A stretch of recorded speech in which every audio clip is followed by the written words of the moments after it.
Aku mengering perlahan hingga jadi mayat. Padi milik rakyat, padi milik rakyat. Siapa berani merampas lumbung padi milik rakyat? Badan jadi mayat, badan jadi mayat. Ngomongin soal ideologi kita Indonesia tuh Pancasila kan? Iya, Pancasila. Gitu, Pancasila tuh kan punya nilai apa aja sih? Kayak nilai dasar. Ingat aku punya tugas Pancasila. Aku punya tugas yang tentang nilai dasar, nilai instrumental, nilai praksis. Nah, aku masih bingung sih. Setahu gue sih nilai dasar yang kedua itu tentang kemanusiaan. Kalau nilai instrumentalnya apa sih? Gue masih bingung. Dia tuh pasalnya sebenarnya ada banyak, ada A sampai J. Tapi yang gue lebih tertarik tuh pasal C sama H. Itu pasal berapa sih, Bu? Itu pasal 28. Oh, pasal 28C sama H. Sama 28 itu emang tentang apa sih? 28C itu, gue punya catatan nih. Sebentar ya. Nih, pasal 28C itu bahwa setiap orang tuh berhak mengembangkan diri melalui pemenuhan kebutuhan dasarnya, berhak mendapatkan pendidikan dan memperoleh manfaat dari ilmu, pengetahuan dan teknologi. Jadi pasalnya itu fokus membahas ke pendidikan. Iya, kayak seni, budaya, Hak dasar nggak sih? Hak dasar. Iya. Hak untuk mendapatkan pendidikan. Iya, benar. Terus kalau 28 pasal H itu dia tuh bahwa setiap warga negara memiliki hak untuk dapat hidup sejahtera lahir dan batin, kayak bertempat tinggal serta mendapatkan lingkungan hidup yang baik dan sehat. Oh iya, berarti pasalnya membahas hak untuk tempat tinggal ya. Iya, mendapatkan tempat tinggal yang layak. Pengennya saya sih anak saya biar satu anak sekolah, Bu, gitu, biar tinggi sekolahnya, biar pinter, biar dia ada kegiatan, biar masa depannya, biar mikir sendiri. Kalau udah sekolah lagi kan saya senang, Bu. Udah begini kan kasihan ngeliatnya kalau nggak sekolah, teman-teman sekolah dianya enggak.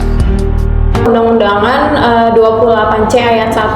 Nah, itu padahal siapa namanya pemerintah sendiri kan yang buat. Hak dasar itu kan ada pendidikan, ekonomi, sosial budaya, dan lain sebagainya. Nah, itu sih pemerintah buat warga negara sendiri. Sedangkan warga negaranya aja belum maju gitu kan dari yang segi pendidikan.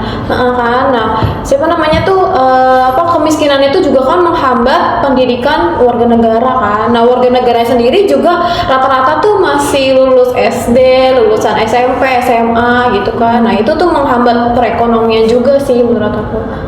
Jadi kayak gimana? apa ya? Penyakit yang masih sampai sekarang ada di sini tuh kemiskinan berarti ya. Iya, sebenarnya benar. masih belum bisa ditangani secara merata, secara menyeluruh. Atau mungkin juga ya pemerintah nih lewat kemiskinan ini berarti kan banyak nih masyarakat Indonesia yang pendidikannya ke bawah kurang. Nah, lewat pendidikan yang mungkin kurang ini, jadinya masyarakat tuh sedikit nih yang bisa berpikir kritis atau bisa mengkritik pemerintah, bisa melawan pemerintah. Nah, banyak banget masyarakat yang akhirnya dibungkam sama pemerintah, entah kayak lewat bansos atau lewat hal iming-iming lainnya gitu kan sama pemerintah. Jadi kan makanya mungkin pemerintah di sini sedikit takut masyarakatnya bisa berpikir terbuka, bisa melawan mereka. Akhirnya kemiskinan ini terus-terusan melekat di masyarakat sampai berdampak ke pendidikannya terhambat.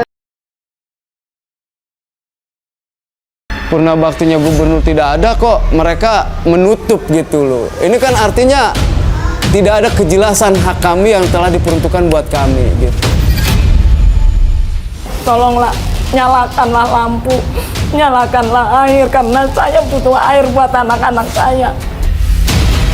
Itu akan dicatat oleh sejarah dan dia harus bertanggungjawabkan di hadapan Tuhan Yang Maha Kuasa. Karena sudah tersedia. Lain kalau harus mulai dari nol. Itu dari yang tadi gue lihat sih beritanya tuh kayaknya banyak yang terjangkit penyakit sih, karena kan yang tadi dibilang kan airnya itu pasti kan walaupun kelihatannya bersih tapi kan itu masih kotor ya kehitungnya ya, belum ada filtrasinya. Jadi kayak banyak warga yang pasti terinfeksi. Nah, dan pemerintah juga kelihatannya belum terlalu terlihat ya untuk gerakannya itu gimana cara membantunya ya? Iya, berita terakhir sih katanya PJ Gubernur DKI Jakarta Heru Budi bakal mencarikan solusi buat para warga Kampung Susun Bayam ini. Cuman sampai sekarang, sampai hari ini belum ada sama sekali kejelasan terhadap kasus para warga Kampung Susun Bayam ini.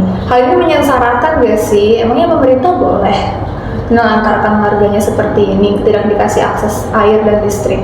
Nah itu udah parah banget sih, kayak pemerintah udah nggak ada tanggung jawabnya juga kan, udah ngegusur kan, dan itu juga udah melanggar pasal kayaknya kan ada di UE pasal 28 ayat H kalau nggak salah.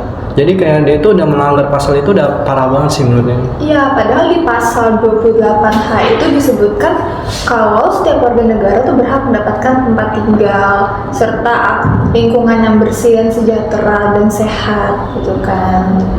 Padahal idealisnya harusnya seperti itu. Iya, tapi kenyataan ternyata tidak seperti itu ya realitanya ya. Iya, betul sekali. Oke, jadi kan tadi sudah dilihat dan ditelaah mungkin ya bagi kalian yang menonton video ini dari awal sampai akhir bahwa apa sih nilai dasar dan nilai instrumental dari sila kedua yaitu kemanusiaan dan beradab. Sampai pun kita juga menjelaskan dari nilai praksis yaitu ada berita-berita yang sudah kita kritik juga dan kita telaah sih apa sih dampak dan idealitasnya itu seperti apa dan realitasnya seperti apa. Jadi kalau misalnya saya simpulkan saja biar kalian mungkin tidak usah ribet-ribet dalam mengartikannya. Jadi kalau kita lihat nilai dasar dari sila kedua ini adalah kemanusiaan yang adil dan beradab, atau bisa dibilang kalau kita itu nilai dasarnya adalah adil dan beradab. Nah itu mungkin untuk singkatnya dari nilai dasarnya. Dan untuk dari nilai instrumentalnya kita mengambil dari dua pasal, yaitu pasal pertama ada pasal 28 H ayat 1 yang menjelaskan mengenai tempat tinggal, yang dimana kalau kita lihat dari berita yang sudah dijabarkan bahwa berita itu menjelaskan bahwa kurangnya peran pemerintah dalam menempatkan orang itu dalam mendapatkan haknya yaitu tempat tinggal yang layak, dan dimana mereka itu terbatas dari listrik dan juga air ya kan. Dan juga kita juga ada nilai instrumental yang kedua yaitu nilai universal dari pasal 28C ayat 1 yang dimana itu berfokus pada pendidikan yang layak. Dan di sini kita juga sudah menjelaskan melalui berita bahwa realitas yang terjadi itu banyak masih anak-anak itu yang susah dalam mencapai pendidikan.